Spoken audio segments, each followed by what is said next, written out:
sobre esa localidad o sobre esa comuna donde vive. Entonces, un ejemplo, Jorge vive en Cúcuta. Entonces, si Jorge vive en Cúcuta, tiene que seleccionar, decir en qué lugar de Cúcuta vive y cuáles pues, pueden ser los posibles eventos que se van a presentar en esa zona, cómo se van a activar las diferentes rutas en esa zona, qué tiene que hacer centrales, qué tiene que hacer la policía, qué tiene que hacer la Cruz Roja, qué tiene que hacer la defensa civil, qué tienen que hacer los bomberos, dependiendo de cada uno de los riesgos. ¿Listo? Entonces, la clase que vamos a ver hoy, vamos a ver cómo los riesgos se tienen que prever. O sea, yo no puedo, como me dice una compañera del grupo A, profe, pero es que en mi pueblo no pasa nada. Pero es que no es que en su pueblo pase o no pase, sino que se tiene que prever cuáles son los posibles riesgos que hay en cada uno de los lugares donde nosotros habitamos. ¿Listo? El trabajo me lo pueden hacer en grupos siempre y cuando vivan en la misma ciudad. Y me seleccionan el barrio de alguno de los dos o me seleccionan, bueno, el barrio de alguno de los dos o la localidad de alguno de los dos. ¿Listo? ¿Alguna pregunta sobre el trabajo?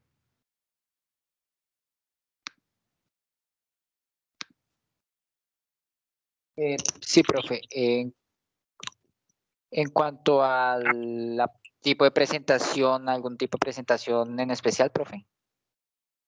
¿Cómo hacer algún tipo de presentación especial, Harold? Me refiero, digamos, que normas, en cuanto a las normas de APA o cosas así.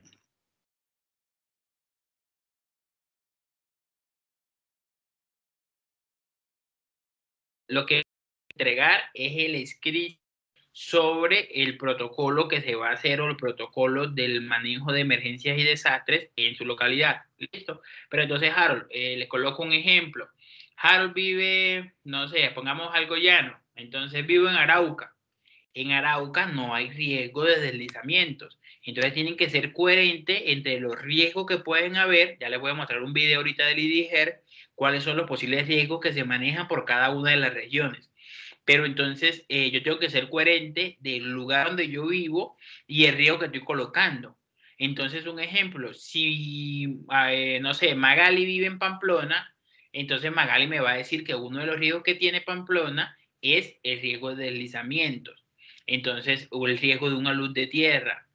Todos esos riesgos me los van a tener presentes dependiendo del lugar donde ustedes viven. ¿Listo? Dime, Neily. Profe, tengo dos dudas.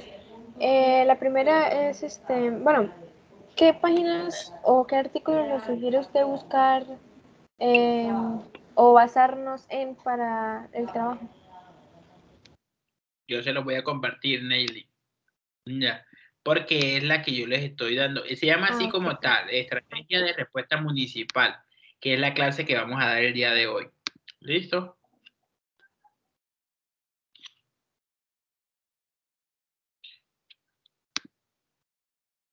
Y Sergio, dime Sergio. Profe, o sea, se puede hacer uno con personas del grupo A también, ¿cierto? ¿O solo del grupo B? Sí, sí, Sergio. También se puede hacer con los compañeros del grupo A. Ah, listo. Máximo 3 personas. Ahora no me van a hacer un trabajo entre 10. Mejor dicho, ni que estuviésemos haciendo un consejo. Máximo 3 personas. ¿Listo? Listo, profe. ¿Listo, Sergio? ¿Máximo de cuántas personas, profesor? No le escuché bien. ¿Me De repite, por 3 favor? personas. Ok. Máximo 3 personas.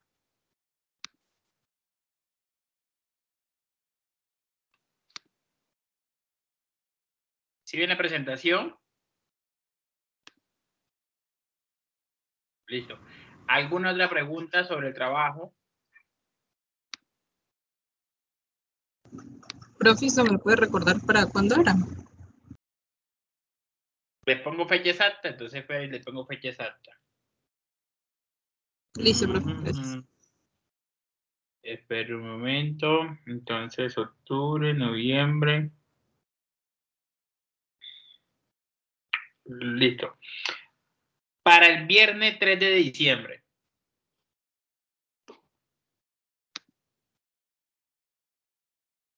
Entonces, antes del 3 me tienen que entregar el trabajo. ¿Listo? Viernes 3 de diciembre a las 12 del mediodía. Todos los trabajos en el, en el correo. Profe, perdón, ¿puede volver a repetir la fecha? Es que se entrecortó y no puedo escuchar bien. Viernes 3 de diciembre, Neily. 3 de diciembre. 3 de diciembre, sí. Gracias, profe. Listo, Neily.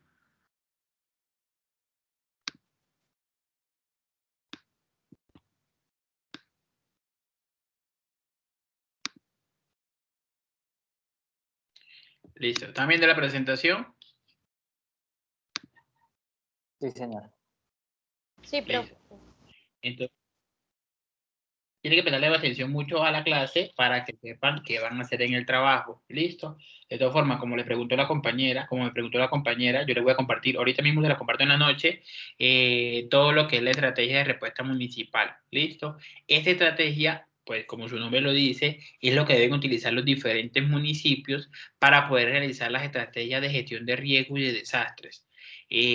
Siempre buscando o previendo cada uno de los riesgos que puede tener mi municipio. Entonces, un ejemplo, si yo tengo riesgo de inundación, entonces mi municipio tiene que tener un monitoreo con el IDEAN de riesgos de lluvias, cuánto va a llover, qué tanto va a llover, cuántos días va a llover, para ver si nos vamos a inundar. Entonces, eso es prever cada una de las emergencias o desastres que se pueden presentar. ¿Listo? Entonces, recuerden de que las emergencias o desastres se pueden presentar en cualquier momento. Termina siendo un evento fortuito donde hay una combinación imprevista de circunstancias que albergan el desarrollo normal de las actividades cotidianas que se realizan en ese municipio o que se realizan en ese departamento, y si la emergencia es muy grande, entonces ya termina siendo un desastre y que se va a albergar en todo el país. ¿Listo? En Colombia hemos tenido varios desastres, ya más adelante vamos a ver un video sobre eso, varios desastres que se han podido prevenir, pero no se ha realizado. ¿Por qué no se ha realizado y por qué no se previene? Porque no hay una adecuada gestión de riesgo.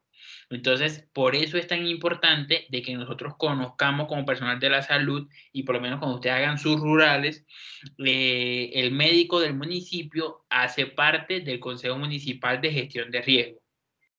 ¿Por qué hace parte del Consejo Municipal de Gestión de Riesgo? Porque recuerde de que uno de los puntos fundamentales, que ya lo vamos a ver, o uno de los servicios que más debemos de restablecer siempre es la salud, porque esto, con las emergencias y con los desastres, la salud siempre se va a ver afectada. Entonces, mire, acá tenemos un riesgo inminente que va a ser el deslizamiento con seguramente la caída de todas las casas que están al borde de esa montaña. Entonces, ¿qué es lo ideal? Que según el plan de organización territorial o de ordenamiento territorial no estuviesen estas casas a este nivel. ¿Por qué? Porque ahí hay un riesgo inminente. Entonces, posteriormente, ese riesgo me va a poner ¿en qué? Me va a poner en riesgo la vida o la integridad de cualquiera de los habitantes de esas viviendas. ¿Listo? Entonces, lo que les decía la clase pasada, lo ideal es prever dónde va a haber un riesgo para que en esos lugares no se habite o para que en esos lugares se mitigue el riesgo. Entonces, la estrategia de gestión municipal se refiere a todos los aspectos que deben activarse por las entidades en forma individual y colectiva con el propósito de ejecutar las respuestas a la emergencia de manera oportuna y efectiva. Recuerden que cuando se habla de una estrategia municipal o una estrategia de gestión de riesgo, no solamente es la alcaldía la responsable, sino que es la alcaldía, la comunidad, los entes públicos, los entes privados, las ONG, los organismos de socorro. Entonces, ¿qué tiene que tener claro la alcaldía? Con quiénes contamos para atender cada una de las emergencias. Entonces, no es lo mismo un municipio con bomberos que un municipio sin bomberos. Entonces, por lo menos acá si ven la imagen, ahí hay un incendio. Entonces, no es lo mismo que esto me pase a mí en un municipio que no tengo bomberos Entonces, donde la comunidad tiene que hacer para apagar ese conato de incendio, entonces lo tiene que hacer ¿quién? La comunidad, pero eso tiene que estar previamente establecido, porque recuerde que el primer respondiente, siempre la forma adecuada es que tenga sus capacidades establecidas y que tenga el conocimiento adecuado. Porque yo puedo ser médico, pero yo de apagar incendios no sé nada. Yo puedo ser médico, pero yo de evacuar a personas yo no sé nada. Entonces, por eso es que los municipios tienen que determinar cuáles van a ser las funciones y quiénes van a ser las personas que van a realizar cada una de las funciones. ¿Listo? Entonces, siempre que se presenta un desastre, ¿cuáles son las acciones de manejo que se deben tener? Entonces, la coordinación, los sistemas de alarma, la coordinación, que principalmente en la parte de la coordinación está establecer quiénes van a tener cada una de las funciones. Entonces, un ejemplo, la defensa civil me va a evacuar, los bomberos va a buscar, que va a encontrar personas humanas que todavía estén vivas, van a encontrar humanos que estén vivos. El ejército me va a quitar los escombros. Entonces, todo eso se tiene que haber establecido desde un inicio. Entonces, ya más adelante vamos a ver cómo se hace esa parte de la coordinación. También se debe tener un manejo sobre los sistemas de alarmas. ¿Qué son los sistemas de alarma? Entonces, los sistemas de alarma es lo que me puede llegar a prever lo que está pasando o lo que va a pasar. Entonces, un ejemplo, un sistema de alarma que no funcionó, ¿cuál fue? Cuando hubo cuando hubo la tragedia en Armero, en la cual el Nevado de Ruiz inundó y, bueno, erosionó e inundó toda la parte que pertenecía a Armero. Entonces, ahí no hubo un sistema de alarma adecuado. ¿Por qué? Porque si el volcán está activo, si el nevado está activo, ¿qué debe hacer la comunidad? Debe evacuar esa zona. Entonces, para eso es que son tan importantes los sistemas de alarma. Sistemas de alarma, por lo menos los municipios que están a la orilla del río, tienen un medidor del caudal del río, de la profundidad del río y qué tanto va aumentando. Entonces, ahí tienen que prever. Hoy va a llover, según el IDEAN, entonces eso hace de que me va a aumentar mucho más el caudal del río, mucho más la profundidad del río y seguramente se me va a desbordar. Entonces ahí hay el sistema de alarma. ¿En qué se basa el sistema de alarma? Me está avisando de lo que va a pasar seguramente. Entonces, ¿qué tienen que hacer? Evacuar a toda la comunidad que tiene riesgo de inundación en ese momento. Otro de los procesos que se realiza es la capacitación. Entonces, como yo les decía, no todos los municipios en Colombia tienen el personal adecuado para hacer cada una de las actividades. Entonces, no todos los municipios tienen defensa civil, Cruz Roja, ejército, policía, fuerza aérea. O sea, no todos lo tienen. Muchos nada más tienen un centro de salud. Entonces, se debe hacer la capacitación principalmente con la comunidad, porque recuerden que en todas las estrategias de la parte de gestión de riesgo siempre se debe incluir la comunidad, que eso lo vimos en la clase pasada. Entonces debe estar la comunidad, deben estar las empresas privadas y deben estar las entidades públicas como principales actores dentro de la gestión de riesgo. Entonces se debe capacitar a los actores que podamos tener. Entonces, por lo menos capacitar a la comunidad. Un ejemplo, no hay bomberos, se puede capacitar a la comunidad para ver qué hacemos si se nos llega a presentar un incendio. Y no es lo mismo que sea el incendio de una casa a que se me incendie, que sea el incendio en toda una manzana o en todo un barrio. Entonces, por eso es importante la parte de la capacitación. Otro de las acciones que se deben tener es el equipamiento. Entonces recuerden que para poder realizar cada uno de los manejos en la parte de emergencia o desastre, debemos tener unos equipos mínimos y unos equipos adecuados. Entonces que una tabla rígida, que si vamos a hacer la capacitación sobre la parte de los bomberos, entonces que tengan extintores, que tengan las mangueras, que sepan dónde van a sacar el agua. O sea, todo eso lo tienen que prever antes de que pase esa emergencia o ese desastre. Los otros son los centros de reserva, que principalmente se basa en, o sea, de dónde vamos a sacar lo que se va a utilizar en ese momento, en el momento de que se pase esa emergencia o ese desastre. Y por último son los albergues y entrenamiento. Entonces recuerden de que esos albergues son los que van a cobijar o los que van a darle pues no la vivienda como tal, pero sí a menos de que las personas puedan descansar y reencontrarse en cada uno de los albergues. Entonces, todas estas acciones o todos estos procesos se deben hacer y se deben prever antes de que se presente una emergencia y un desastre. Y como lo vamos a ver más adelante, para eso hay unos fondos que son unos fondos municipales, o sea, cada municipio tiene un dinero para atender emergencias y desastres. Y ese dinero depende del porcentaje o de la cantidad de habitantes que tenga un municipio. Entonces no es lo mismo el fondo municipal o el fondo que tiene Bogotá al fondo que tiene Pamplona, porque en Pamplona no hay ni siquiera una cuarta parte de los habitantes que hay en Bogotá. Entonces, por eso es que es tan importante tener claro toda la parte de emergencia o desastres. ¿Alguna pregunta hasta acá? Dime, Neily. Profe, como tal, no existe una legislación que especifique o que garantice a la población de cada municipio que por lo menos tenga las entidades básicas que van a estar encargadas de esta gestión de riesgos. O sea, por lo menos en el caso de bomberos, qué sé yo, Cruz Roja y todo lo que tiene que ver con eso. No, Neily, porque es que, Neily, esos organismos, muchos son sin ánimo de lucro. Por lo menos los que pertenecen a la Cruz Roja, por lo menos los bomberos son voluntarios, empecemos por ahí. Que ellos tienen un sueldo, sí tienen un sueldo, pero ese sueldo, si ustedes ven un recibo de predial, un recibo de lo que tu papá paga por los impuestos de la casa, ahí hay como un pequeño monto que es para bomberos. Y de ese dinero es que ellos hacen la parte de, o sea, se les remunera a los bomberos, que eso casi siempre pertenece a las alcaldías, o sea, las alcaldías son las que les remuneran a cada uno de los bomberos voluntarios, porque ellos son voluntarios porque en sí ellos se ofrecen para llegar a ser bomberos. Y ellos van ascendiendo en la parte de bomberos dependiendo de la trayectoria que ellos tengan.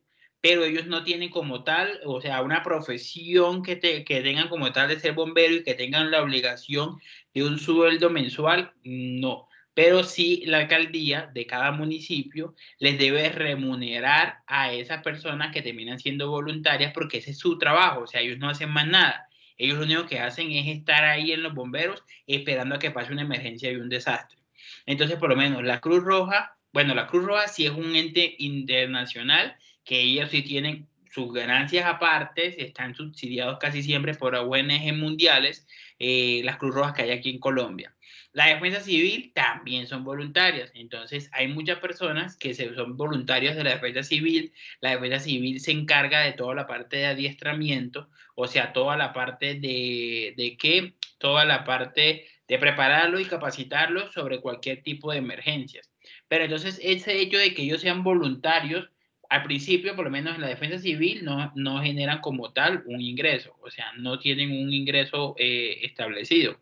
Entonces, muchas personas o en muchos municipios no van a ver esos voluntarios para que se puedan garantizar esos servicios. Y si hay los voluntarios, por lo menos yo conozco un municipio cercano a Pamplona, donde han intentado realizar lo de la parte de la defensa civil y han estado las personas voluntarias para pertenecer a la defensa civil, pero el municipio no les ha ayudado económicamente para que ellos puedan realizar esa actividad. ¿Por qué? Porque lo que yo les decía, ellos tienen que estar equipados. Entonces, un ejemplo, los de la defensa civil. Entonces, la defensa civil, ellos tienen para escalar, ellos tienen unos equipos especiales, ellos tienen, bueno, todo lo que es así como si fuesen unos scouts. Entonces, ¿cómo ellos van a hacer? O sea, aparte de que son voluntarios, ellos no van a poner dinero de su bolsillo para crear una regional de la defensa civil o por crear una defensa civil municipal. Entonces, esa es una de las principales limitantes. ¿Listo? Dime, Neily. Profe, entonces el dinero que se le destina a cada municipio para la gestión de riesgos vendría como implementándose más en los materiales que usan cada entidad y como tal lo del impuesto que paga cada persona es para darle alguna remuneración a estos trabajadores. Sí, Neily. No. Profe, otra pregunta. El dinero que le dan a cada municipio es por persona, o sea, dependiendo de la densidad poblacional, el municipio tendrá más o menos dinero que otro municipio.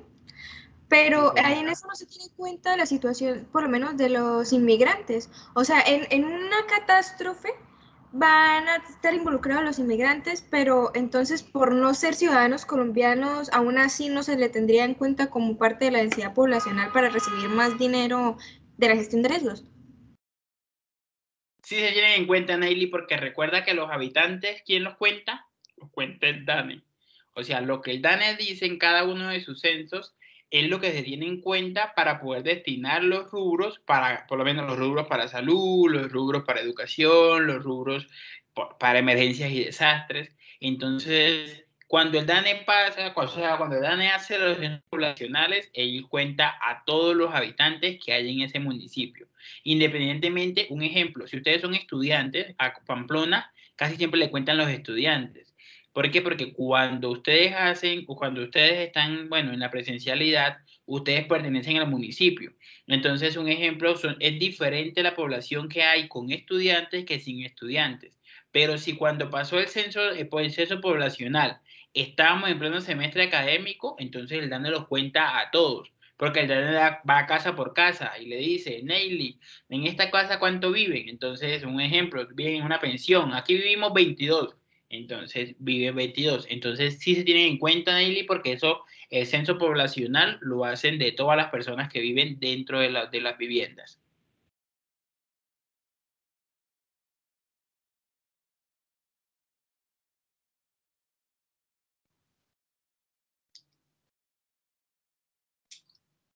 Dime, María.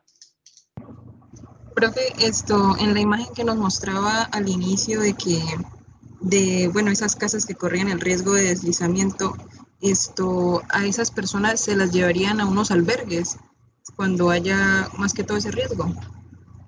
Sí, pero unos albergues transitorios, María.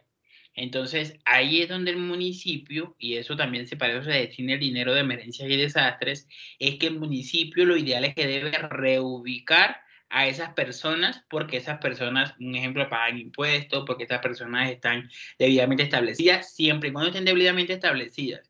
Pero por lo menos si es un barrio que no estaba establecido, es decir, es una invasión, entonces ahí sí no tiene el gobierno nacional como la obligación de reubicar.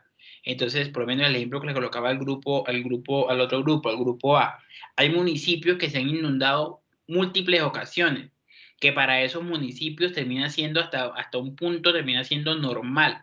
Pero como yo le decía a uno de los compañeros que él vive en uno de esos municipios, yo le decía, no es normal. O sea, lo ideal es que ningún municipio se inunde. Lo ideal es que ningún municipio sufra de deslizamientos. Lo ideal es que no sufra de ninguna emergencia o desastre en lo posible. Entonces, por lo menos, esos municipios que se inundan, María, lo que hace el gobierno nacional, el gobierno departamental, el gobierno municipal, es que hacen unos proyectos de vivienda para reubicar a esas personas que tienen riesgo de inundación.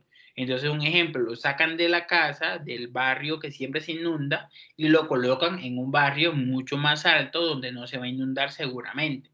Pero eso lo hace el gobierno municipal casi siempre con ayuda del gobierno nacional, y para eso utilizan el dinero de emergencias y desastres. Profe, ¿y esas casas calificarían como invasión? ¿O como normal? Las que estaban al inicio.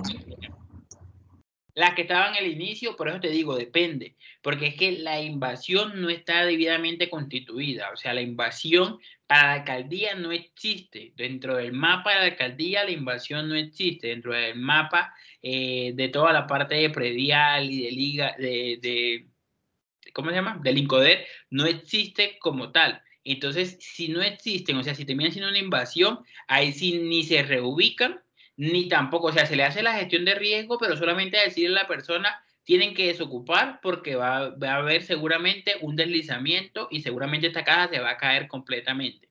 Pero como no están debidamente constituidas, o sea, como termina siendo una invasión, entonces no está el gobierno municipal en la obligación de reubicar a todas esas personas. Profe, y como tal, bueno, si llegara a pasar el desastre y no se ejecutaría, y si no se ejecuta bien ese plan de riesgo, la alcaldía está en la obligación de darles una vivienda nueva, claramente, ¿sí? No, porque recuerda que esa vivienda, según la alcaldía, ahí no existe, María. Ah, no, pero o sea, cuando no sea invasión. Cuando no sea invasión, Ajá. pues lo ideal es que sí, María. Es lo que pasa y es la pelea ahorita.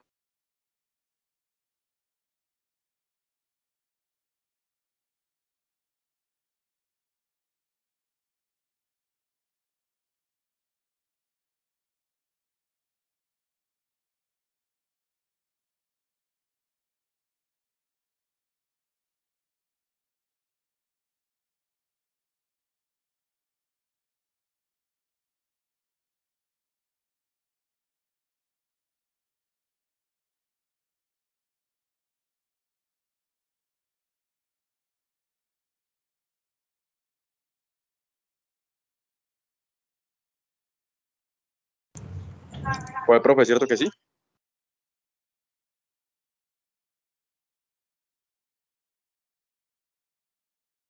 Sí, que yo pensé que fue a mí nada más. Yo sí noté todo muy silencioso.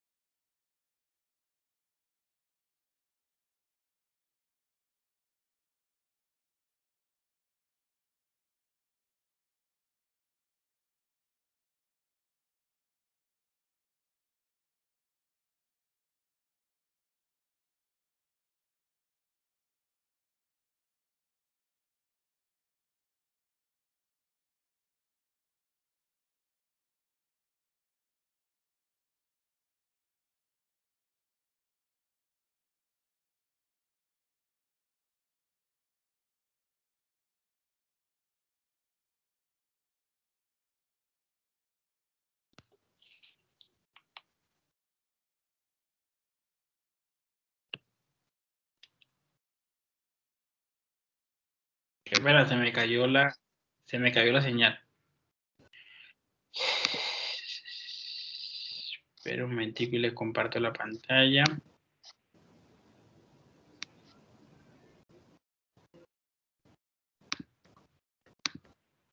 Listo.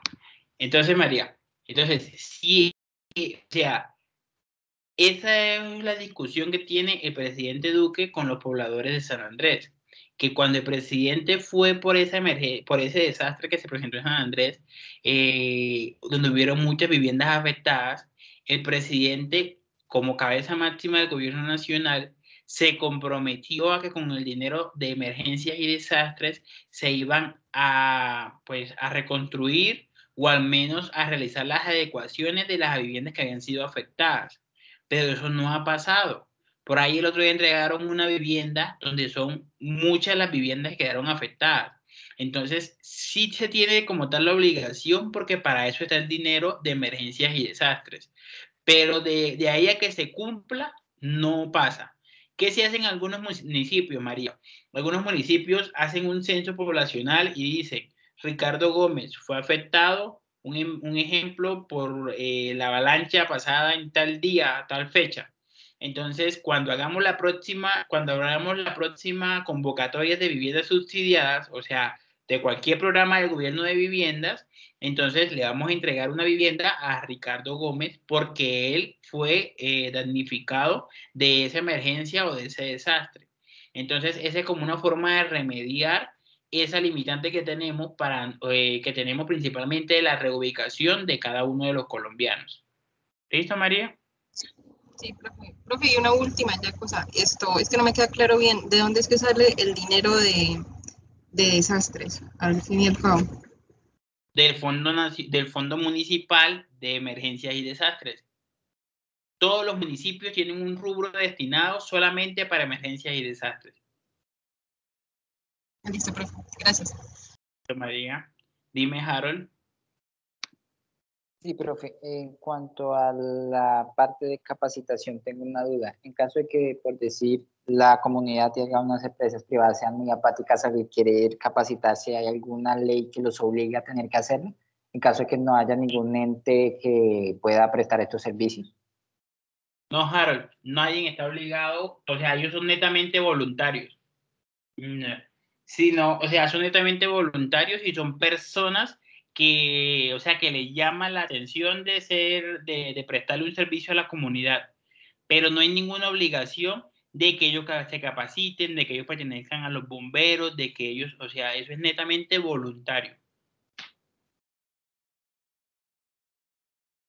Ok, profe. O sea que en caso, pues siguiendo el ejemplito ahí, donde no hubiese, digamos que ni policía, ni ejército, ninguna de esas entidades y nadie quisiera capacitarse, ese pueblo, por decirlo así, estaría desprotegido en esa parte. ¿O el gobierno entra a ver qué ocurre con ese pueblo?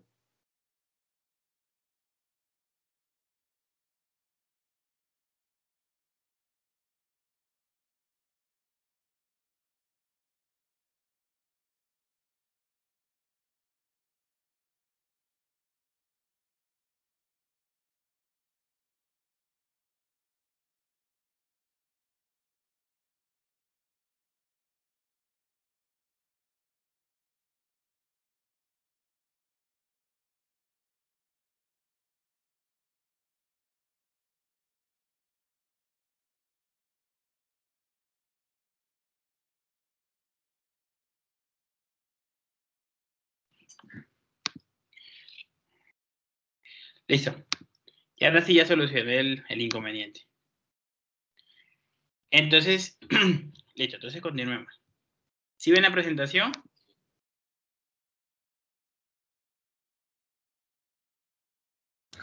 Sí, profe.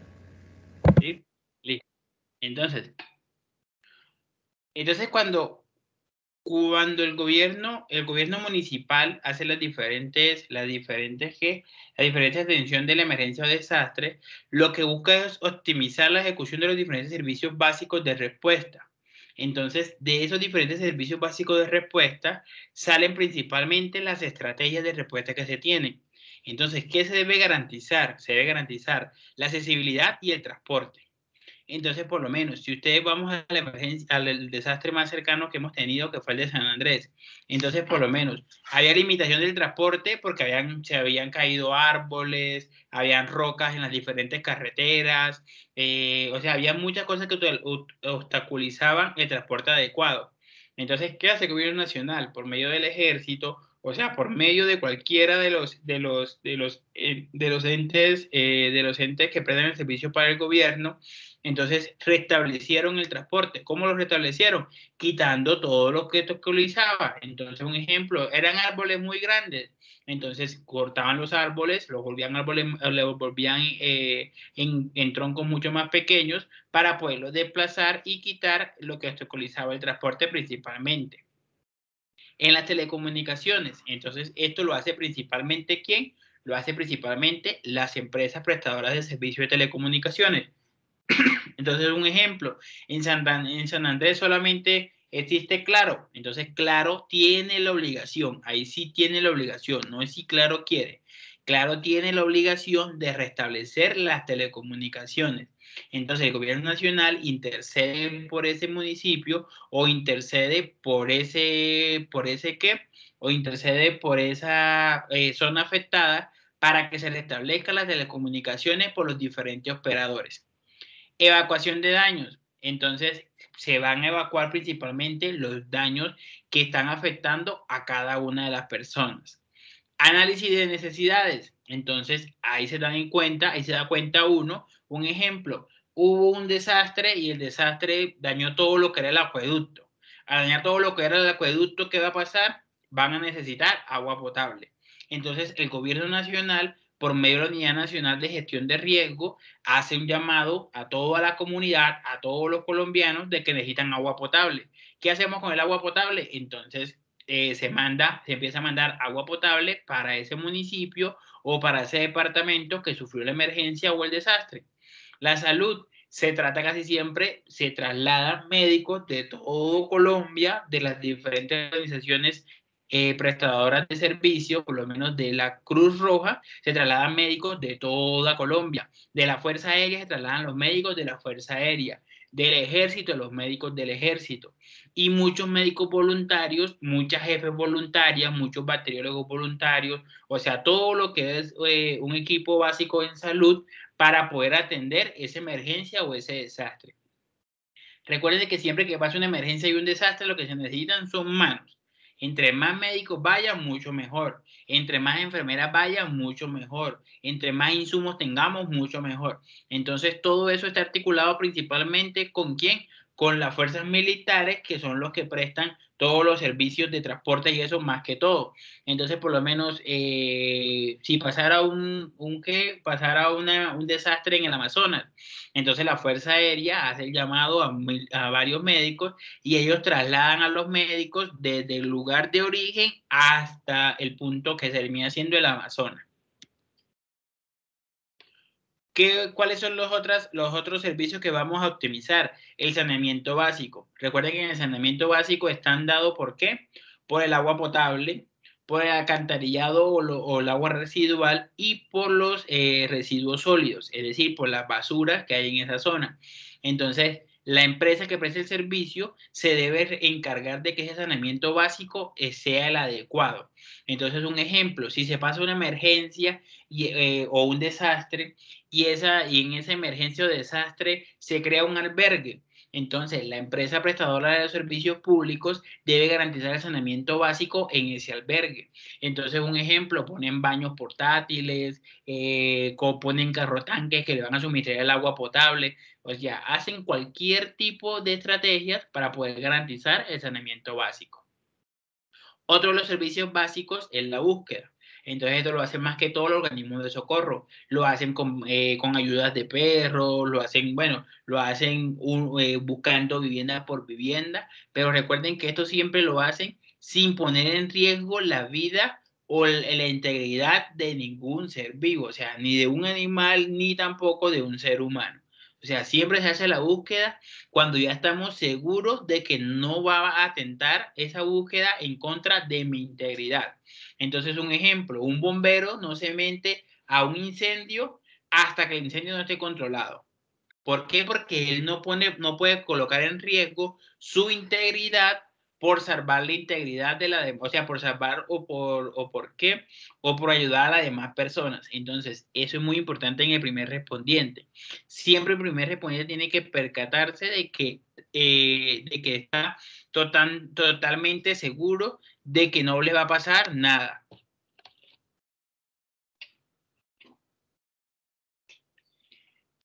Rescate. En la parte de rescate también lo hacen los organismos de socorro principalmente. Aquí, a pesar de que el rescate se debe realizar y se debe garantizar, lo importante también es de que no se ponga en riesgo ninguno de los integrantes de los organismos de socorro. Entonces, un ejemplo, puede haber una persona que, no sé, se cae por un abismo en un deslizamiento. Entonces, esa persona, el que está capacitado para realizar el rescate, lo va a realizar siempre y cuando su integridad no se ponga en riesgo. Entonces, eso no es de que vaya, coja aquel, no. Entonces, siempre se debe garantizar de que la integridad del prestador del servicio esté de forma garantizada, o al menos que el riesgo que tenga sea muy mínimo. Otro, extinción de incendios. Esto lo realizan principalmente los bomberos en todo Colombia. Manejo de materiales peligrosos. Entonces, ese manejo de materiales peligrosos depende de cuáles materiales terminan siendo. Si son materiales por lo menos de riesgo químico, entonces hay empresas que se encargan de toda la parte del manejo de riesgo químico principalmente. Si son materiales que colocan en riesgo la integridad de las personas, entonces dependiendo del tipo de material, así depende quién va a hacer el manejo de ese material principalmente.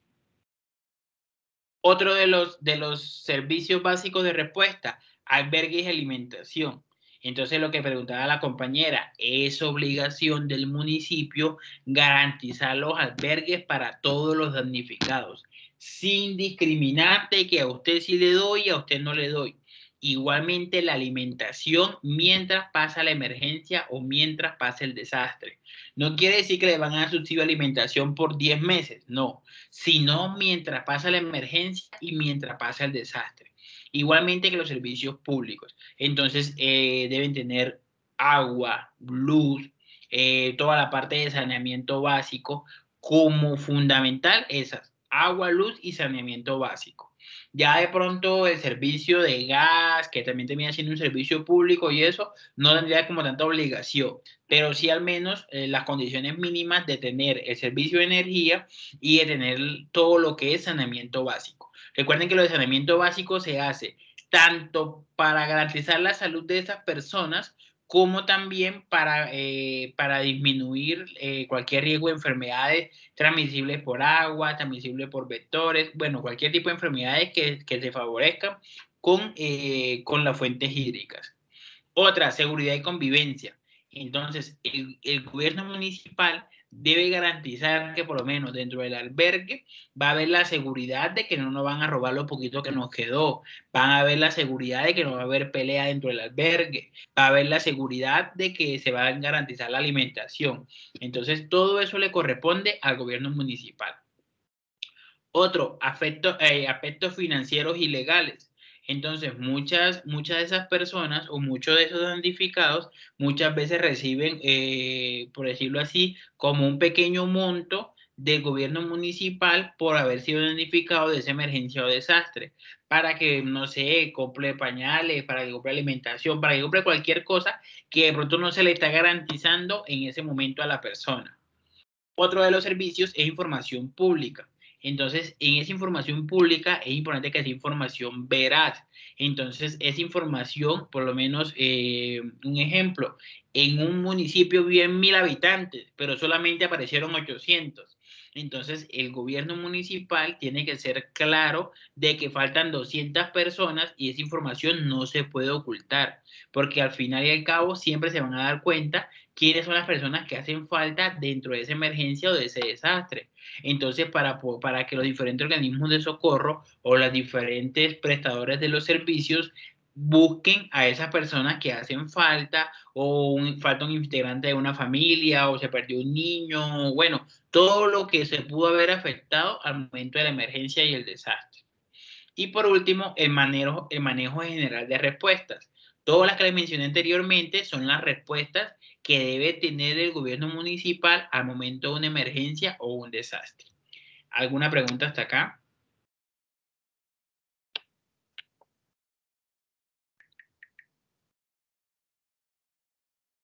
Listo. Ah, sí. Dime, Magali.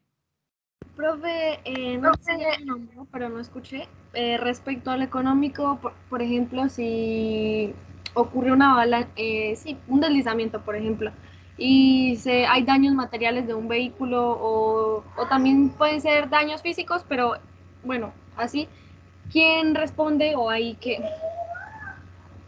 Nadie responde. Ah, ok, bueno.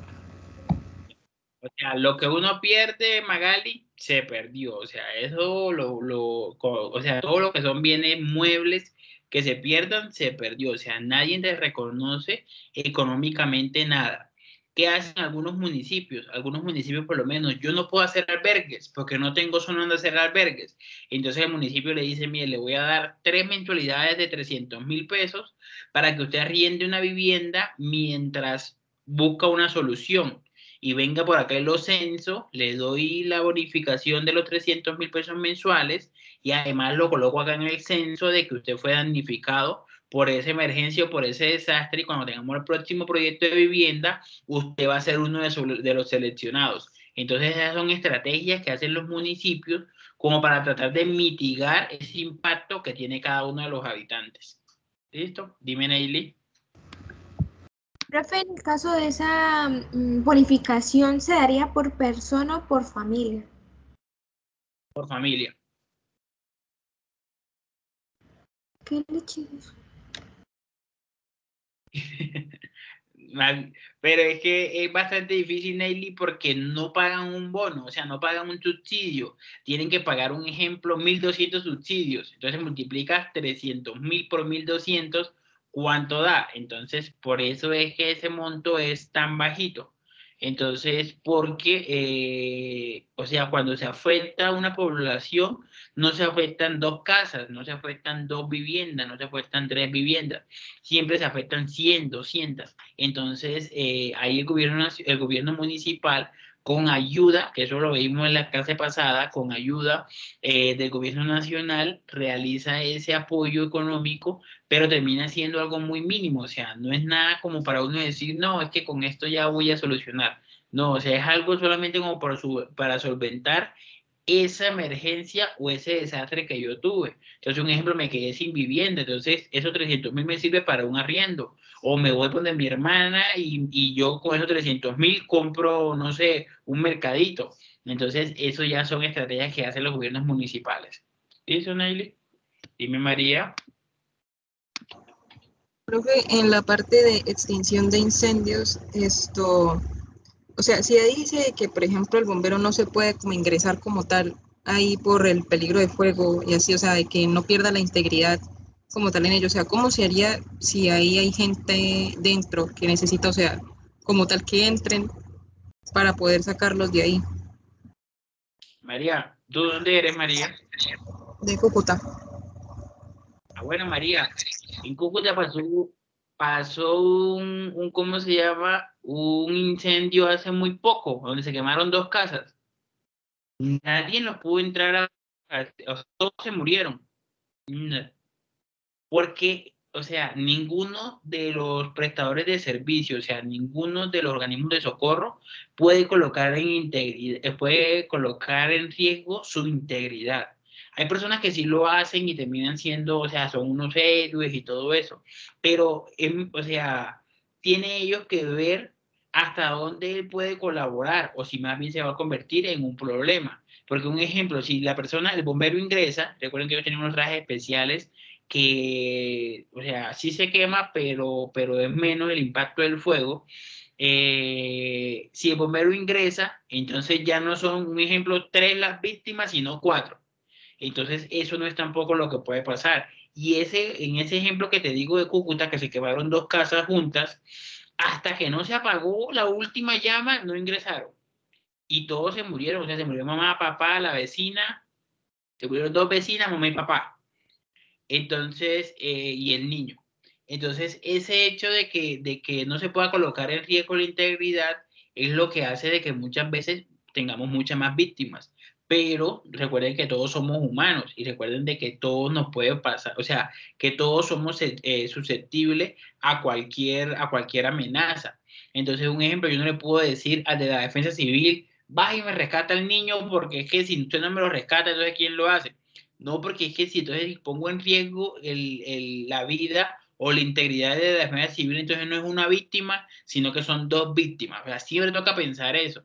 No va a terminar siendo una víctima, sino que son 2 víctimas. Por eso es que no se puede poner en riesgo de ninguna persona. O sea, eso va para los médicos, eso va para los policías, eso va para los de la Fuerza Aérea, eso va, o sea, no se puede colocar en riesgo, en riesgo la integridad de ninguna persona para poder salvar a otra víctima. Muchas veces, y eso queda grabado en videos, hay personas que son, o sea, que son arrasadas o que son, ¿qué?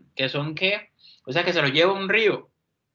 Esta persona que se lo lleva un río, toca ver hasta dónde yo puedo colaborarle a esa persona porque porque no es una víctima, sino que son 2 víctimas. Y muchas veces vemos en los videos cómo se lo lleva el río y al final lo único que hacen es la búsqueda como tal del cadáver, porque no hay forma de cómo uno de los integrantes de los cuerpos de socorro vaya a intervenir o vaya a salvar la vida de esa persona, porque de pronto el río es muy caudaloso o porque en ese momento no tienen los equipos para realizarlo, y eso principalmente. ¿Listo, María? Sí, profe, muchas gracias. De nada, María. Entonces, esas estrategias fueron las estrategias que yo le pregunté en el examen sobre las estrategias que se tienen que tener como respuesta municipal. Ahora, vamos a ver cómo se aplica la estrategia de respuesta ante situaciones de emergencia o desastre. Para realizar esas estrategias de respuesta ante las situaciones de emergencia y desastre, se cumplen principalmente 3 pasos. El primero, paso previo a la formulación de la estrategia de respuesta. En esta, ¿qué vamos a ver? En esta vamos a ver cuáles son los posibles riesgos que tenemos y cuáles son los posibles riesgos que tiene la comunidad o el municipio en ese momento. En el segundo paso, que es la formulación de la estrategia de respuesta, entonces vamos a ver cómo vamos a tratar o cómo vamos a actuar al momento de que pase esa emergencia o desastre. Es decir, cómo va a ser la respuesta del municipio. Y el último paso es para evaluar la estrategia. O sea, el último paso es para ver qué tan efectiva va a ser la estrategia al momento de que pase esa emergencia o ese desastre. Entonces, esta foto que está aquí a mano derecha, en la parte inferior derecha, es de Armero. Ese niño falleció, demoró no me acuerdo cuántas horas ahí en esa misma posición y al final falleció. Entonces, el desastre de Armero ha sido uno de los desastres más grandes que ha tenido Colombia, que seguramente pudo haber sido, o sea, no se iba a prevenir que no pasara el desastre iba a pasar, pero al menos sí se pudo haber evacuado a todo el municipio por medio de un sistema de alertas tempranas. O sea, si el municipio estaba en riesgo, ¿qué tocaba hacer? Evacuarlo completamente. Y ya posteriormente el gobierno nacional hubiese visto, no sé, si algún nuevo armero, si lo colocó al lado, o sea, lo que tenía que hacer el gobierno nacional. Pero lo que tenía que hacer en ese momento era evacuarlos a todos. Entonces, ahí hubo un error de la Unidad Nacional de Gestión de Riesgo. O sea, ahí hubo un error claro. ¿Por qué? Porque se perdieron muchas vidas por algo que se pudo haber prevenido o algo que se pudo haber mitigado el impacto a la integridad de los habitantes principalmente. Entonces, el primer paso, dentro de los pasos previos a la formulación de la estrategia de respuesta, es organizar su Consejo Municipal de Gestión de Riesgo de Desastre. Entonces, en este Consejo Municipal de Gestión de Riesgo de Desastres, ¿quiénes van a pertenecer? Pertenecen principalmente los directores de los diferentes organismos de socorro, directores de la policía, directores del ejército, directores de la parte de la salud, o sea, todos los que pueden intervenir durante una emergencia y un desastre. Entonces, estos deben organizar 3 tipos de comité. Un comité de conocimiento de riesgo. ¿Qué hace un comité de conocimiento de riesgo? Es el que se da cuenta de que por lo menos la casa de la imagen del inicio tiene riesgo de deslizamiento, que este municipio donde estamos nosotros tiene riesgo de inundación, que el barrio tal de tal municipio tiene riesgo de deslizamiento. Entonces, eso es lo que hace como tal el comité de conocimiento de riesgo. El otro es el comité de reducción de riesgo. ¿Qué hace el comité de reducción de riesgo? Tratar de mitigar el riesgo inminente que tiene esa población, o que tiene ese municipio, o que tienen esas viviendas, o que tienen esos habitantes. Entonces, un ejemplo, si en una zona se inunda, esa zona se inunda, entonces pueden hacer unos muros de contención para que esos muros aguanten el agua y no se estén inundando constantemente. Eso es reducir el riesgo. Y por último, el Comité de Manejo de Desastres, que lo que se va a encargar es de manejar y coordinar todo lo que va a hacer después de que pase el desastre. O sea, los 2 primeros se encargan de como de prevenir el desastre. Ya el último se encarga es de tratar o se encarga de coordinar todo lo que es el manejo después de que pase el desastre. Entonces, un ejemplo, ¿qué hacemos si sufrimos un terremoto? Entonces, eso lo hace el Comité de Manejo de Desastres. Cada uno de los comités tiene un rubro especial, o sea, tiene un dinero para realizar cada uno de sus funciones. Entonces, el comité de conocimiento de riesgo tiene un dinero para el conocimiento de riesgo. El de reducción de riesgo tiene un dinero para reducción de riesgo. Y el de manejo de desastres tiene un dinero para manejar los desastres. Entonces, dentro de la parte del Consejo Municipal de Gestión de Riesgo, siempre debe haber una oficina de coordinación.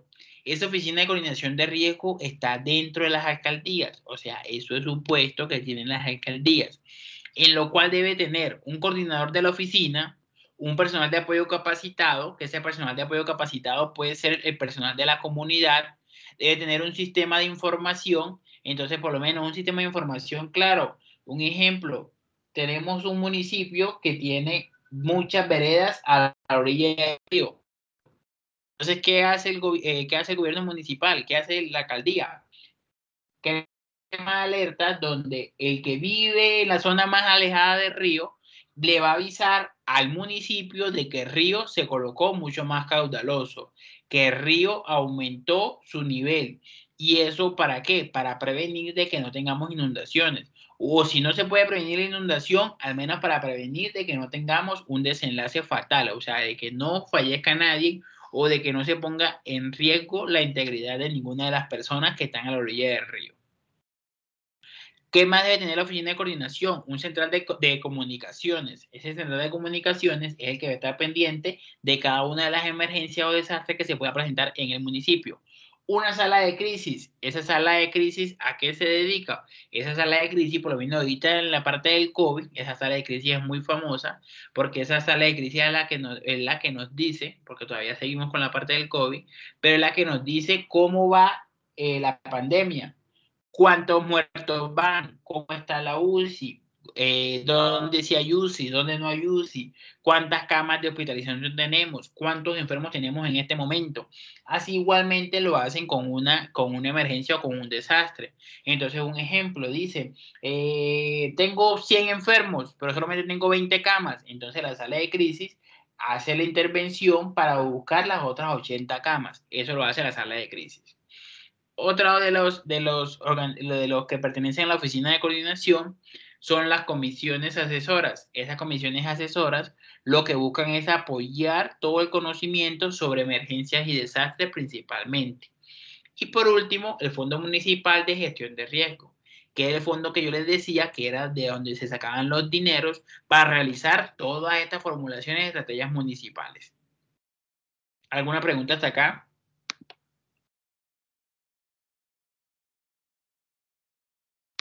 Listo. Entonces, el segundo paso para la formulación de las estrategias de respuesta. Entonces, elabore con el Consejo Municipal de Gestión de Riesgo de Desastres el Plan Municipal de Gestión de Riesgo de Desastres. Entonces, aquí el Consejo Municipal es el que le va a dar las directrices para la incorporación de la gestión de riesgo en la inversión pública. O sea, para poder destinar el dinero de los rubros que recibe las alcaldías principalmente. Y también va a realizar la parte del análisis de riesgo. O sea, toda la parte de la gestión de riesgo en un municipio lo hace el Consejo Municipal de Gestión de Riesgo y Desastres, el Comité Municipal de Gestión de Riesgo y Desastres. Segundo, otro de los pasos para la formulación de la estrategia de respuestas. Entonces, solicite que las empresas públicas y privadas realicen asimismo su plan de emergencias y contingencias acordado en el artículo 42 de la ley 1523 y estos sean socializados y aprobados por el Consejo Municipal de Gestión de Riesgos y Desastres. Ustedes han visto, por lo menos en una industria, en una empresa cualquiera, siempre hay un ejemplo, punto seguro, siempre hay un ejemplo, una persona encargada de todo lo que es emergencias y desastres. Entonces, esas empresas, tanto públicas como privadas, porque recuerden de que la gestión de riesgo y desastres no solamente afecta a las entidades públicas, sino también afecta a las entidades privadas, tienen que tener sus planes de emergencia y contingencias. Y esos planes de emergencia y contingencia deben ser aprobados por el Comité Municipal de Gestión de Riesgos y Desastres. Entonces, si en una empresa, si en un municipio hay 20 empresas, entonces deben haber 20 planes de emergencia y desastres. Porque cada plan es diferente, cada plan de evacuación es diferente, cada plan de manejo es diferente, cada plan, por lo menos en una empresa pueden haber 20 trabajadores, pero en otra empresa pueden haber 400. Entonces, el plan de evacuación y el plan de contingencia es totalmente diferente. ¿Listo?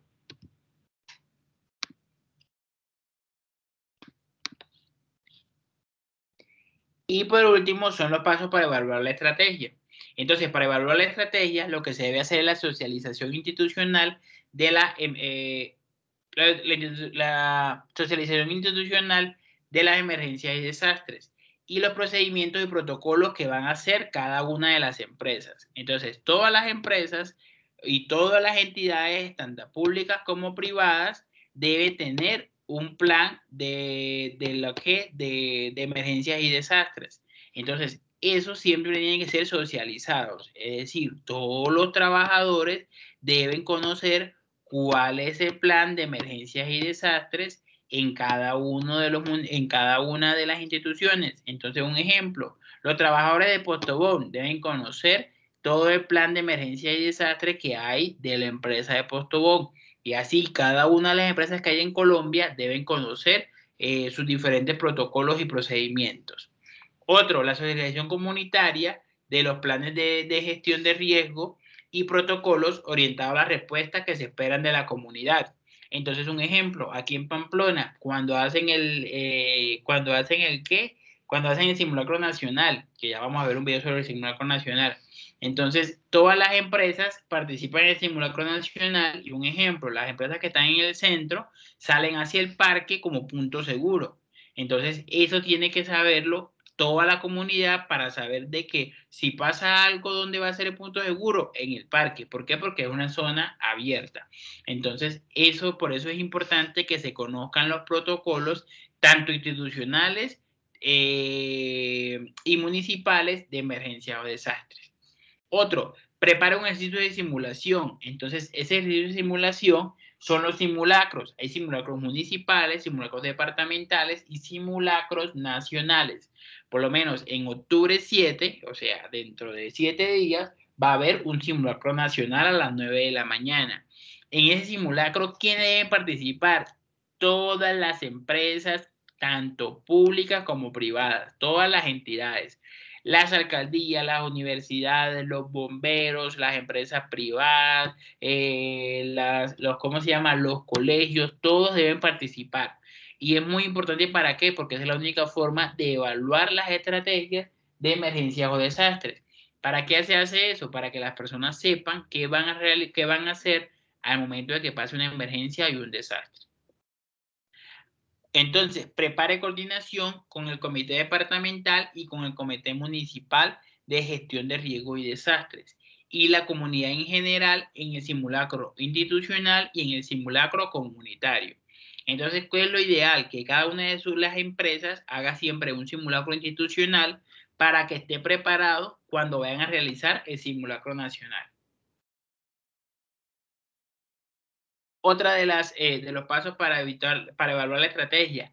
Adopta la estrategia de respuesta mediante decreto expedido por el alcalde. O sea, cada alcalde municipal debe emitir un decreto en el cual se va a decir que se va a realizar la estrategia de respuesta mediante ese decreto. Y anualmente se debe revisar todo lo que son los procedimientos y protocolos de emergencia y desastres. ¿Alguna pregunta hasta acá?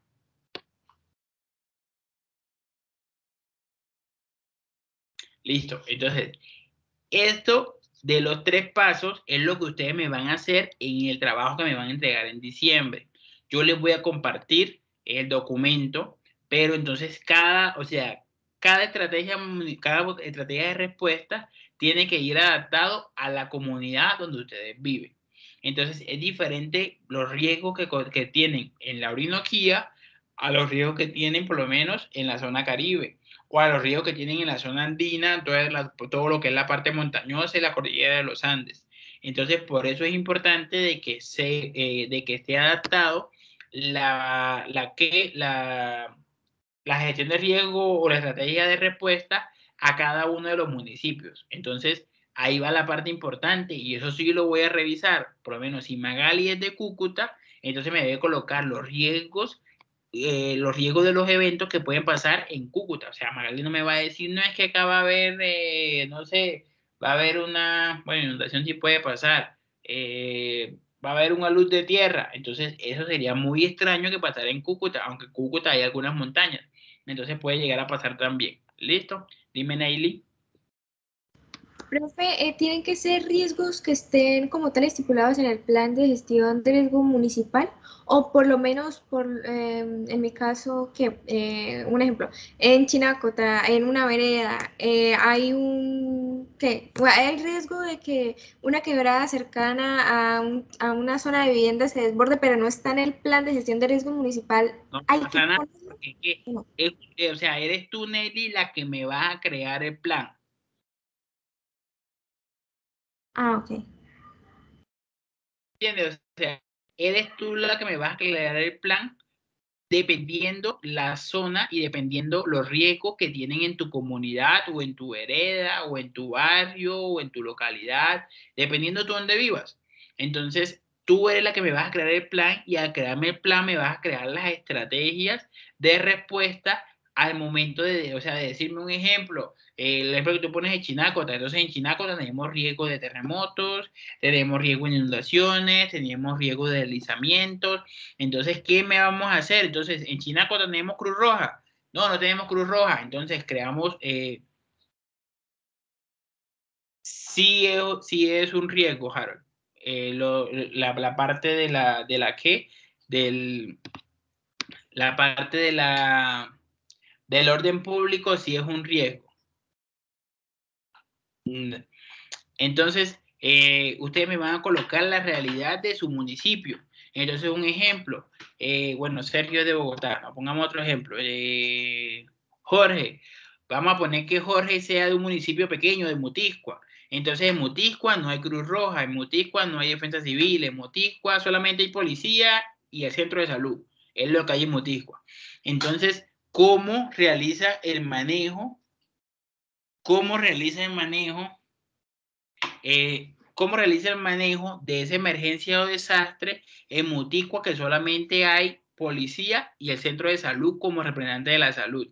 Entonces, un ejemplo, acuden a los organismos de socorro de Pamplona, eso hace Mutiscua. Por lo menos el otro día se perdió un habitante de Mutiscua en una zona boscosa, se perdió, no lo encontraba. Entonces, utilizaron a la Defensa Civil de Pamplona para que lo fuese a buscar y lo encontraron. Pero entonces fue con la Defensa Civil de Pamplona porque Mutiscua no tiene defensa civil.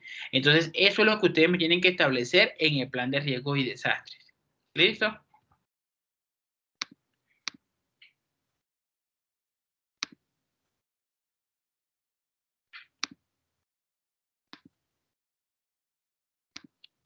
Pues en Colombia también hemos vivido muchas emergencias.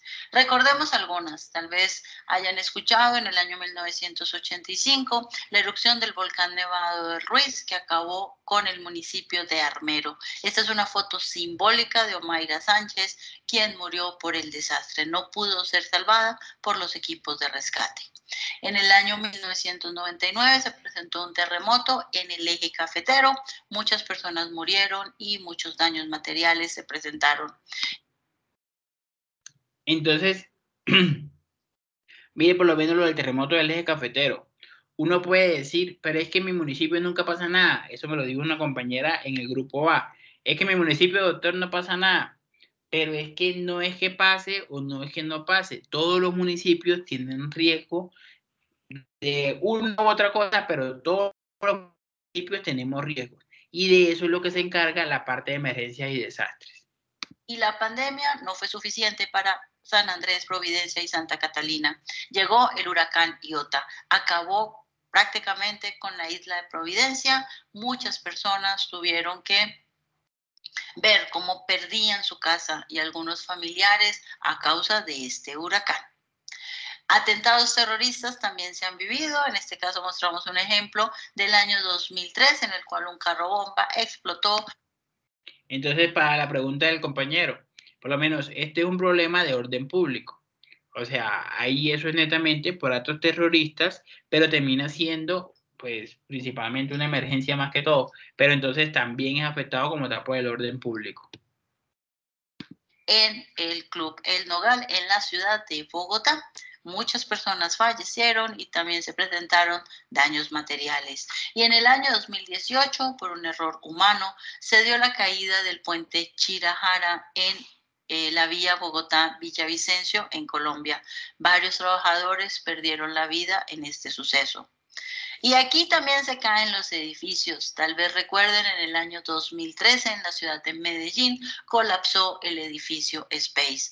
Algunas personas tuvieron muy poco tiempo para evacuar cuando colapsó la primera torre. Y entonces, aquí lo que decimos. Entonces, por lo menos, en el edificio Space en Medellín, eso es un caso muy famoso. O sea, estuvo mal construido el edificio. porque un edificio se supone que no se debe caer, o sea, y para eso existen los arquitectos, para eso existen los ingenieros civiles, para eso existen, o sea, para eso son personas entrenadas en saber cómo van a ser las bases, cómo va a ser el terreno, en qué terreno se puede hacer y en qué terreno no se puede hacer. Pero ahí también va lo de la parte ¿de qué? De la parte territorial. O sea, ahí también la alcaldía tiene un error porque seguramente en esa zona no se podía construir ese edificio de tanta magnitud. Y si sí se podía construir, entonces no se le hicieron los controles adecuados para saber si se iba a soportar a todas las familias, porque recuerden que construir un edificio no es solamente construirlo, ese edificio tiene que soportar con el peso de todos los vehículos que hay, con el peso de todos los habitantes que hay en ese edificio, con el peso de las mascotas, de los muebles, o sea, de todo lo que comprende un apartamento. Entonces, ahí hubo un error de planeación de ese edificio Space, que al final fue desocupado completamente y todo el edificio fue demolido. Entonces, las emergencias pueden llegar de diferentes fuentes. Pueden haber atentados terroristas, pueden ser fenómenos naturales, pueden ser errores humanos. Debemos estar preparados ante cualquier emergencia y lo mejor que podemos hacer en nuestras empresas y en nuestra familia es participar del Simulacro Nacional de Respuesta a Emergencias que se lleva todos los años en Colombia en el mes de octubre. Consultan la información en la descripción del video y también por acá te dejo de la fecha y hora del próximo simulacro. Y vamos a ver entonces cuáles son estos fenómenos naturales que puede enfrentarse en los diferentes municipios colombianos de acuerdo a lo establecido por la Unidad Nacional para la Gestión de Riesgo de Desastres. Comenzamos con el sismo. Entonces, las regiones más amenazadas por sismo son la región andina y la región de la Orinoquía. Por tsunami, región pacífica y región caribe. Inundaciones súbitas en región andina, Orinoquía y Amazonía. Igualmente en región caribe, Orinoquía y Amazonía se pueden presentar inundaciones lentas. En el caso de huracanes, estos pueden presentarse en región caribe insular y región caribe continental. Y las erupciones volcánicas en la región andina. Debemos analizar al interior de nuestras familias y también en nuestras empresas, cuáles son esas amenazas a las cuales nos enfrentamos en nuestra región y realizar el simulacro de respuesta ante emergencias para atender a esos riesgos prioritarios, esas mayores vulnerabilidades y amenazas a las que nos enfrentamos. Si estás laborando, consulta en tu empresa al líder de seguridad y salud en el trabajo y a la brigada de emergencias, pues cuáles son las vulnerabilidades y amenazas detectadas y participa del Simulacro Nacional de Respuesta ante Emergencias, porque es mejor estar preparado para algo que no va a suceder a que suceda algo para lo cual no estamos preparados. Pues en Colombia. Entonces, si vieron cómo por medio, o sea, dependiendo de la región y dependiendo, pues eso también depende de los municipios, entonces hay unas emergencias o desastres muy bien establecidas. Entonces, por lo menos, de la parte de los huracanes, yo no puedo decirte que en Bogotá va a haber un huracán, o sea, no va a pasar seguramente. Entonces, por eso es importante que podamos determinar al momento de hacer la estrategia de respuesta municipal, de poder saber cuáles son los riesgos que hay. Entonces, por lo menos, mi compañero me escribe por el orden público. Entonces, si yo vivo en la zona del Catatumbo, ahí hay todo el riesgo de que tengamos una alteración de orden público, desde una bomba hasta enfrentamientos. Entonces, ¿qué va a pasar si pasa cualquiera de esos tipos de emergencias principalmente? Entonces, eso, o sea, eso es lo que va encaminado en la estrategia de riesgo municipal. ¿Listo? Y ya para terminar, siempre debemos estar preparados para cualquier emergencia o desastre. No debemos esperar que pase la emergencia para poder coordinar lo que vamos a hacer durante esa emergencia o lo que vamos a hacer durante ese desastre. Y si el gobierno municipal, o sea, si el ente territorial en la parte municipal no está preparado, nadie va a ser posible de que le realice o nadie va a ser posible de que le coordine la parte de la atención de esa emergencia o desastre. por lo menos el gobierno nacional puede tener todo ¿cómo se llama? La intención de colaborar con una emergencia que pase, un ejemplo, no sé, que pase aquí en Pamplona. Pero si el gobierno municipal no tenía su estrategia de respuesta municipal bien adaptada y bien, o sea, llevado a la realidad de Pamplona, entonces no va a ser posible que el gobierno nacional, porque por lo menos el gobierno nacional dice, le voy a mandar 2 aviones de la Fuerza Aérea llenos de medicamentos y de alimentos. ¿Qué hacemos con 2 aviones de la Fuerza Aérea en Pamplona? No hacemos nada, porque acá no tenemos aeropuerto. Entonces, o sea, solamente por ahí tenemos que ir viendo cómo se va a restablecer cada uno de los servicios y cada una de las atenciones básicas para los pacientes en las emergencias o desastres. Muchas gracias.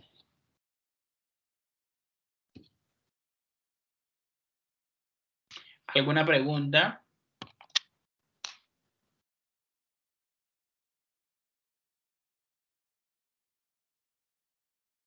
Dime, Jadid. Profe, que bueno, pues es como una reiteración. Entonces, por ejemplo, las manifestaciones que se han dado en Bogotá se deben tener en cuenta como un riesgo de orden público, ¿cierto? Y el cómo actuar ante ellas. ¿Las qué, Jadid? Las manifestaciones que se han dado en Bogotá, por ejemplo, se pueden considerar, ¿sí? Sí. Ok, gracias, profe. Listo, Jadid. Dime, Harold. No sé si ya lo habrá dicho, profe, pero estas estrategias, ¿cada cuánto se elaboran en los municipios y ciudades? Se deben actualizar todos los años, Harold. O sea, eso dice como tal el decreto. Pero, o sea, se deben tanto actualizar como revisar todos los años. ¿Sí entiendes? Por lo menos, un alcalde municipal, tú sabes que los alcaldes los cambian cada 4 años. Entonces, pongamos que la estrategia no está hecha en el municipio a la que llegue un alcalde nuevo. El alcalde nuevo la hace con los posibles eventos que se pueden presentar en ese municipio. Vamos a poner que en esos 4 años no pasa nada y llega un nuevo alcalde y el nuevo alcalde dice, le pasa una emergencia. Entonces, él no puede decir, es que fue culpa de que la emergencia no se mitigó, fue porque fue el alcalde anterior el que lo hizo. No, todos los años tienen que actualizar el plan de respuestas a emergencias y desastres. Y todos los años tienen que revisarlos y todos los años tienen que involucrarse en el simulacro departamental y en el simulacro nacional. Lo ideal para que yo me involucre en el simulacro nacional es que yo haya realizado el simulacro municipal. Entonces, el simulacro municipal se debe hacer antes de que se haga el simulacro nacional, que es todos los octubres, como lo dijo la funcionaria del IDIGER. ¿Listo, Harold? Sí, profe. Listo. Entonces, nos vemos en la próxima clase. La próxima clase vamos a hablar sobre todo lo que es atención prehospitalaria, para que vayan buscando, por favor, entre los primos, hermanos. Necesito que me busquen un peluche grande, como más o menos ese, pues no tan grande, pero que sea grande, que ustedes le puedan hacer presión. ¿Listo? Entonces, como no todos tienen peluches, entonces necesito que cada uno me vaya buscando el peluche. Lo necesito para una clase y lo necesito para el segundo parcial. Entonces, para que por favor lo vayan buscando entre la familia, prestado, no sé, alguien que les preste un peluche nada más un momentico para hacerlo de la parte de las compresiones. ¿Listo? Dime, Harold. ¿El peluche pues, debe tener algún grosor en específico o no, profe? No, porque yo les voy a calificar en la técnica. Ah, ok, profe. ¿Listo? Listo, Harold. Entonces, que estén muy bien. Nos vemos el próximo jueves, con el favor de Dios. Mañana en la noche, si Dios quiere, le mando las notas para que las revisen y poderlas montar al sistema el día sábado. ¿Listo? Listo, gracias, profe. Bueno, Profe, gracias. Vale, profe, hasta luego. Bueno, hasta luego. Gracias, profe. Bueno, hasta luego. Hasta luego, profe. Hasta luego, Harold.